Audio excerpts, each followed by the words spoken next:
আসসালামু আলাইকুম। দিল্লি স্টেশনে পদপিষ্ট হয়ে মারা গেছে, এ নিয়ে কিছু বলুন। দিল্লিতে দেখলাম কালকে মারা গেছে, এটা রেল পুলিশ জানে, তারা জানে। তবে একটা কথা বলি, আমি কয়েকদিন দেখলাম ট্রেনগুলোকে কুম্ভ মেলায় যাচ্ছে, চাপতে না পেরে কাঁচগুলো, এসি রুমের কাঁচগুলো ভেঙে ভেঙে ঢুকেছে। এটা কোন লুঙ্গি বাহিনী আর কোন মাদ্রাসার ছাত্র, এটা শুভেন্দুকেই জিজ্ঞেস করতে হবে, ওই বলতে পারবে। মিডিয়ারা কই? রুবিকা লিয়াকতের মতো হারামের আওলাদ, অঞ্জনা আমকসব, অর্ণব গোস্বামী, আমি তাদেরকে জিজ্ঞেস করতে চাই, ভাই ये कौन सा मदरसा का तालिब इल्म है और ये कौन सा लुंगी बाहिनी है जो लोग ट्रेन में तोड़फोड़ कर रहे। আমি আস্তে আস্তে দেখলাম কিছু লোক ট্রেনের এই ইঞ্জিন হয় না, ইঞ্জিন ড্রাইভার চালায়, ওইখানে দেখছি 20টা লোক চেপে গেছে। ড্রাইভার এসে অবাক, শালা আমি গাড়ি কি করে চালাবো, তোরাই চেপে আছিস তা? পুলিশ এসে আবার তাদেরকে মেরে নামালো।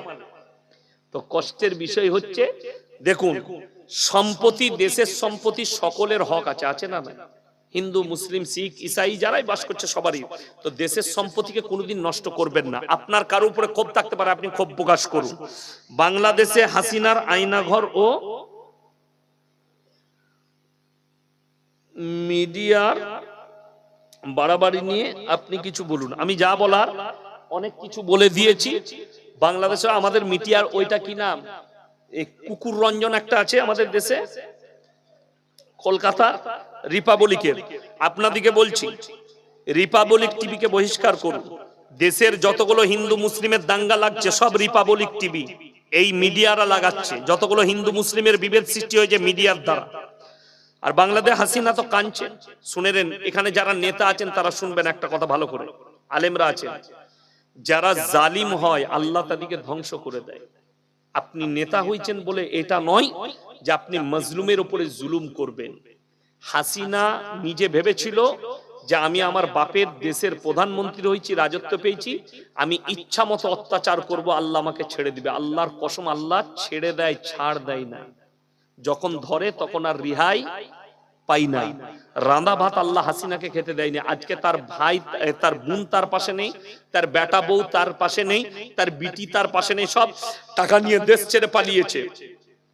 সে লাইভে এসে বলছে আমার বাপের ঘরটাও ভেঙে দিলে শেষ স্মৃতি। তবে আমি বলবো দেশের সম্পত্তি নষ্ট করা উচিত হয়নি, সেটাকে সরকারি কোনো কাজে লাগাতে পারত। এইভাবে দেশের সম্পত্তি নষ্ট করা ইসলাম স্বীকৃতি দেয় না। ওটা বাংলাদেশের সম্পত্তি, ওটা হাসিনার বাপের সম্পত্তি নয়। আলী আফজল আপনাকে জেলের ভাত খাওয়াবো বললে আপনি কি বলবেন?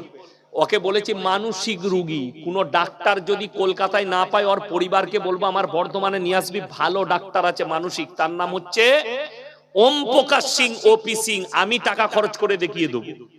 সে একটা মুনিশ, খেটে খায়। আফজল পাগল লোক, গরু ছাগল। সামনে রমজান মাস, রোজা না রেখে যারা ইফতারি পার্টি করে তাদের ব্যাপারে আপনি কিছু বলুন। ভালো জিনিস তো, আমাদের দেশে তো ওই সিস্টেমই চলছে। আমি 5 বছর, 10 বছর আগে, তখন আমাদের প্রাক্তন রাষ্ট্রপতি প্রণব মুখোপাধ্যায়জি বেঁচে ছিলেন। তো আমি দেখলাম যে তিনি এক জায়গায় একটা পেপারে, আনন্দবাজার পেপারে, আমি ফজরের নামাজ পড়ে একটু আরাম করে আমি মাদ্রাসার আদায়ের জন্য গোসল করে চলে আসি। ড্রাইভার রেডি হয়ে আসে, আমি মাদ্রাসার কালেকশনে বেরোই প্রত্যেক দিন রমজান মাসে। তো আমি বসে একটু পেপারটা পড়ি সকালে। তো আমি দূর থেকে দেখতে পাচ্ছি পেপারে প্রথম পৃষ্ঠায় মাথায় টুপি লাগানো, হাত তুলে দোয়া করছে একজনের ছবি। আমি লিয়াই তো দেখে এটা কোন মৌলবি? দেখলাম প্রণব বাবু, আমাদের প্রাক্তন রাষ্ট্রপতি। তার নিচে লিখেছে ইসলাম শান্তির ধর্ম, রোজা রাখলে আত্মার শান্তি পাওয়া যায়। তাহলে ইসলামটা গ্রহণ করতে অসুবিধা কোথায়? কথাটা বুঝতে পেরেছেন না পারেন? তার মানে জানতে হবে, আমি যে আয়াতটা শোনালাম, ওয়াইজা লাকুল্লাযীনা আমানু ক্বালু আমান্না ওয়াইদা খালাউ ইলা শায়াতিন ক্বালু ইন্না মাআকুম ইন্নামা নাহনু মুস্তাহজিউন। তারা যখন তোমার কাছে বসে তখন বলে ইসলাম শান্তির ধর্ম, ইফতারিটা করার লেগে। আচ্ছা আপনারা বলুন, কোরআনে আছে ইয়া আইয়ুহাল্লাযীনা আমানু কুতিবা আলাইকুমুস সিয়াম কামা কুতিবা আলাল লাযীনা মিন ক্বাবলিকুম লাআল্লাকুম তাত্তাকুন। আচ্ছা, এই যে রোজা সিয়াম পালন করলে তাকওয়া বেড়ে যায়। আচ্ছা, তাকওয়াটা কখন বাড়ে? ইফতারিটা সামনে নিয়ে আমরা 10 মিনিট আগে বসি না? বসি। তখন মানুষ ইন্তেজার করে কার? আল্লাহর ডাকে। আজানের সময় হবে তবে আমি ইফতারি করব, যতই ভোগ লেগে যাক। আপনার আত্মাটা বলে আমি রোজা রেখেছি, সিয়াম পালন করেছি। আল্লাহ তখন তাকওয়াকে বাড়িয়ে দেয়। জোরে বলুন সুবহানাল্লাহ। আচ্ছা, যারা বেরোজগার বসবে ইফতারি পার্টিতে, তার তাকওয়া বাড়বে তো? খালি মনে মনে হবে মুয়াজ্জিন আজান দিচ্ছে না, বে দিয়ে দিলে ভালো হতো, চালিয়ে দিতাম। তার মনটা বলবে না? বলবে না। সে খালি চালাচ্ছে, কতক্ষণে খালি আজান হয়, খাম খাম খাম খাম করে পালিয়ে গেল। এইটা হচ্ছে তাদের আচরণ। শুনেলেন? ইফতারি পার্টি খুব করুন, অসুবিধা নেই। আপনি যদি এই উদ্দেশ্য নিয়ে করেন যে আল্লাহ যাদেরকে দাওয়াত দেব তারা এসে যেন তারা ইসলামের উপরে আকৃষ্ট হয়ে ইসলাম কবুল করে, এই নিয়তে যদি ইফতারি পার্টি করেন তাহলে জায়েজ আছে। আপনি গরিব দুঃখী সকলকে ইফতারি করাবেন, কোনো অসুবিধা নেই। কিন্তু নিয়তটা এটা থাকতে হবে যেন অমুসলিম ভাইরা এসে ইসলামের দৃষ্টিটা দেখতে পায়। সময়ে ফরজ হাত তুলে মুনাজাত নিয়ে কিছু বলুন, কেননা সাধারণ মানুষ বিভ্রান্ত। মক্কা মদিনা জানেন? কথা বলে না, জানেন না? আচ্ছা, মক্কা মদিনা শুনেছেন মারামারি হয়েছে হাত তুলা নিয়ে? কেউ হাত তুলে দোয়া করছে, কেউ করে না। কেউ টুপি আছে, কেউ টুপি নাই। কেউ বুকে হাত বেঁধেছে, কেউ নিচে। কোনদিন শুনেছেন মক্কা মদিনা মারামারি হয়েছে? কিন্তু আমাদের দেশে মারামারি, ঠিক কিনা কথা বলে? আমাদের দেশে মারামারি। আমি জুম্মার দিনে যেমনি সালাম ফিরে আমি পালিয়ে আসি মাদ্রাসায়, অসুবিধা কিচ্ছু নাই। আপনি, আচ্ছা আপনাকে বলি একটা কথা মাথায় রাখবেন, একটা লাঠি ভাঙা সহজ না 10টা লাঠি ভাঙা সহজ? একটা। আজকে ভারতবর্ষে মুসলিমরা নিজেদের আকীদা নিয়ে মারামারি করে শেষ হয়ে গেল, বেঈমান কাফেররা ওই জন্য কামিয়াবি লাভ করলো। মারামারিটা তোমার আকীদাতে রাখো, স্টেজে নিয়ে এসো না। যদি কোনো মসজিদ ভাঙে, দেওবন্দি হোক, বেরেলি হোক, আহলে হাদিস হোক, ফুরফুরার হোক, আমরা মুসলমান। এইটা হচ্ছে ইসলাম। আচ্ছা আপনারা বলুন, ফিলিস্তিন গাজাকে মারছে, ইরান এগিয়ে এসছে, এসছে না আসেনি? লেবানন এগিয়ে এসছে। কেউ সুন্নি দেশ, কেউ শিয়া দেশ। কথাটা বুঝতে পারেননি? তার মানে তারা চেয়েছে, এখন ইরান ডাক দিয়েছে সুন্নি, শিয়া, জামাতি যত দেশ আছে তোমরা মুসলিমরা একজোট হও আমেরিকা আর ইসরায়েলের বিরুদ্ধে। সবাই এক জায়গায় মিটিং করেছে। জোরে বলুন সুবহানাল্লাহ। এরকম করে ইসলামের বিজয় আসবে এবং হক বাতিল শুনেলেন। আচ্ছা বলুন তো, কিয়ামতের পূর্বে রাসূলের হাদিস, মুসলমানরা 73টা দলে বিভক্ত হবে, হবে না? হবে না? এই হাদিসটা সত্য না মিথ্যা? যদি সত্য হয় আপনার ঝামেলা করে লাভ নাই। 73টা ফিরকা হবে, তবে কিয়ামত হবে, আর হতেই হবে।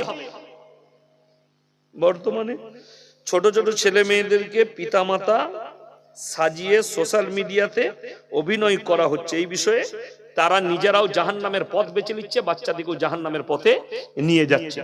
যেসব মেয়েরা টিকটক করছে, মুসলিমদের মেয়ে, তাদের জাহান্নাম ছাড়া কোনো উপায় নাই ইস্তেগফার করে না ফিরা পর্যন্ত।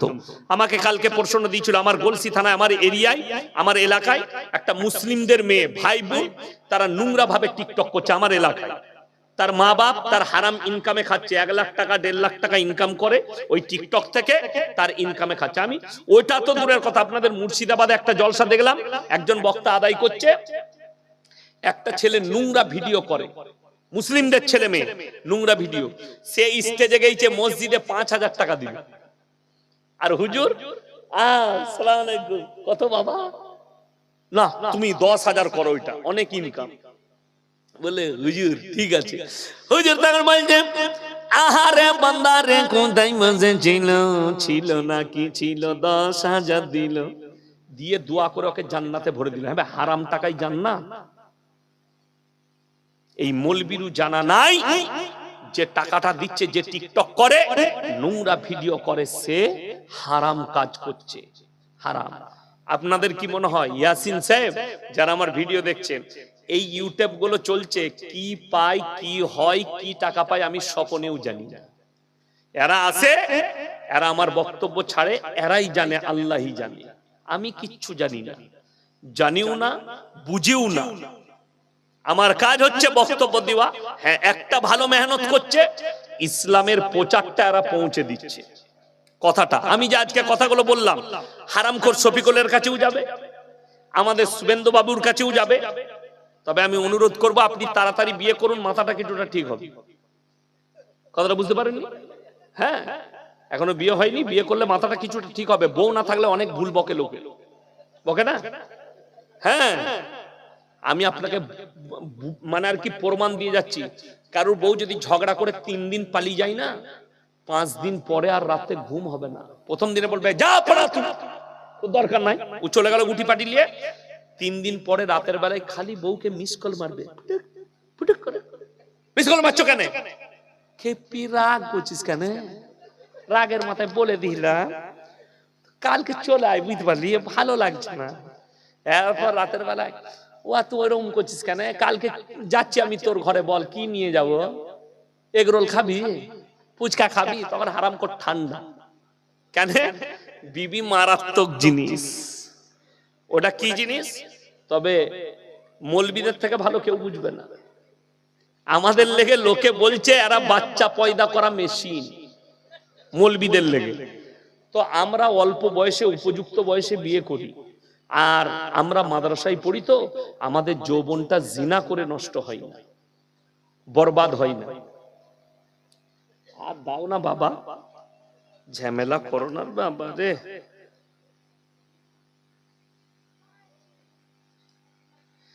নামাজের রফাদাইন করি, আমিন জোরে বলি, তাই আমাকে সবাই মেরেছে এবং মসজিদে নামাজ পড়তে যেতে বারণ করেছে। আমি কি করব?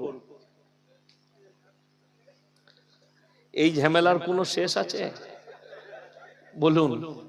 দেখুন, দুঃখের সঙ্গে বলছি, আমি আপনাকে কি বললাম বলুন তো? মক্কায় কেউ জোরে আমিন বলছে, কেউ আসতে বলছে, কোনো রকমের কোনো দ্বন্দ্ব নাই, জেল নাই, জরিমানা নাই। আচ্ছা, কেউ যদি মনে হয় জোরে আমিন বলছে, যেমন আপনাকে বলি, কেরলে গেলে ইমাম শাফিকে মাননেওয়ালা বেশি আছে। আমি লখনৌ উত্তরপ্রদেশে বাজারে গিয়ে একটা মসজিদে নামাজ পড়লাম। সেই মসজিদে তো অসুবিধা নাই, রফাদাইন হচ্ছে। হ্যাঁ, মাগরিবের আজান হলো, মাগরিবের আজানের পরে সবাই সুন্নত পড়তে লাগে। এটা ইমাম শাফির নজদিকে আছে যে 2 রাকাত সুন্নত নামাজ পড়া। তো দেখুন, আমি বলি দ্বন্দ্ব সৃষ্টি করবেন না। কোরআনে আছে আল ফিতনাতু আশাদ্দু মিনাল কতল। মসজিদ আল্লাহর ঘর না কারো বাপের ঘর? কথা বলে না? আল্লাহর ঘর। তাহলে কাকে মারধর করবেন কেন? তাকে আপনি হাদিস কোরআন দিয়ে বুঝান। যদি আপনার মনে হয় যে তাকে বুঝিয়ে দেবো, সে বেরিয়ে যাবে। এরপর আমি আপনাকে বলি, লাস্টে 3টে কথার উপরে সবাই আমল করবেন। কটা বললাম? কথা বলেন কটা? 3টে। নাম্বার 1, ওয়া আতিদাল কুরবা। তোমার কাছের গরিব যে আছে, সে যদি হাত পাতে, তার হাতকে জীবনে ফিরিও না। ওয়া আতিদাল কুরবা, তোমার কাছের গরিব যদি কোনোদিন হাত পাতে, তার হাতকে ফিরিও না। ওয়াল ইয়াতামা ওয়াল মাসাকিন, এতিম আর মিসকিন যদি হাত পাতে, তার হাতকে জীবনে ফিরিও না। ওয়াবনাস সাবিলি ওয়ালা তুবাদ্দির তাবদীরা, আর মুসাফির যদি তোমার কাছে হাত পাতে, তার হাতকে জীবনে ফিরিও না। আপনি যদি কোনো এতিম মিসকিনকে, কাছের মানুষকে 1 টাকা দান করতে পারেন, আপনি মনে মনে ভাববেন, আল্লাহ আমাকে দেনেওয়ালা বানিয়েছো, আমাকে হাত পাতনেওয়ালা বানাও। আজকের সবাই সব থেকে বড় মুসাফিরকে আমি। 182 না 83 কিলোমিটার হলো আমার বাড়ি থেকে এখানে। আমি কাটুয়া হয়ে এলাম। আমার ভাই, আজকের মজমায় আমি সব থেকে বড় মুসাফির। আমি বলবো, কোরআনে পারা কটা আছে? 30টা পারা আছে। আমি 30 জন ভাইকে দেখতে চাই, খালি 500 করে কোরআনের জন্য, এতিম মিসকিনদের জন্য, কোরআনের জন্য 30 জন ভাই ফটফট করে 500 করে টাকা আমার হাতে দেন। যাদের পয়সা নেই, ফোন পেতে আছে, ফোন পেতে দিয়ে যাবেন। 30টা ব্যক্তি, 30 জন। মায়েদের মধ্যে যদি কেউ থাকেন, পয়সা নাই, কালকে দিবেন কোরআনের মহব্বতে। নবীজি সাল্লাল্লাহু আলাইহি সাল্লামের হাদিস, জাকিরা গচ্ছিত সম্পদ। হে আমার নবী, বলে দাও। নবীজি বললেন, হে আমার সাহাবীরা শোনো, কিয়ামতের দিনে মানুষ পস্তাবে, আমি যদি আরো কিছু টাকা ইসলামের জন্য, আল্লাহর রাস্তায় খরচ করতাম, আমার জন্য মঙ্গল হতো। নাম্বার 1 কে আছেন 500 করে কোরআনের জন্য টাকা? তাড়াতাড়ি বলুন। 500 করে। আমি 30 জন। কি নাম বাবু? পয়সা না থাকলে নামটা লিখিয়ে দেন, 1 মাস পরে দিবেন, 15 দিন পরে। আসুন ভাই, পেরিয়ে আসুন। মাশাআল্লাহ, আসুন, জাযাকাল্লাহ। আসুন তো, ধরিয়ে দেন আমাকে। ধরিয়ে দেন। নাম্বার 1 হয়ে গেল, আল্লাহ দানকে কবুল করুক। ভাই কোরআনের জন্য আল্লাহ নবী ফোন পেতে যারা আছে ফোন পেতে দিয়ে দেন,